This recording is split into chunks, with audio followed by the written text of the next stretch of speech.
তোমাদের একটা গল্প শোনাই। তুমি প্রেম করো? না কেন করবো না? তুমি করো? করি ভাই।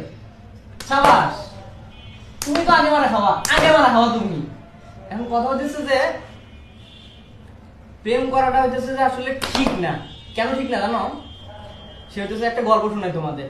অনেক আগে একজন প্রেম করতো, সে প্রেম করতো, মনে করো যে প্রেম করে এই যে তোমরা যেরকম অ্যালার্ট আছো, ও সবসময় এরকম অ্যালার্ট থাকতো। অ্যালার্ট থেকে মনে করো যে ইয়া করতো, সে নদীর ধারে বাদাম খাওয়াইতো। কিন্তু ওর একটা সমস্যা, মধ্যবিত্ত পরিবারের ছেলে, রেস্টুরেন্টে নিয়ে যেতে পারতো না। রেস্টুরেন্টে না নিয়ে গেলে কি গার্লফ্রেন্ড থেকে, গার্লফ্রেন্ড থেকে না।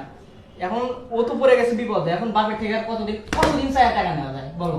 কতদিন চায় নিতে পারবে? এখন তুমি তো প্রেমই করো না, তুমি আর কি চাবা তুমি?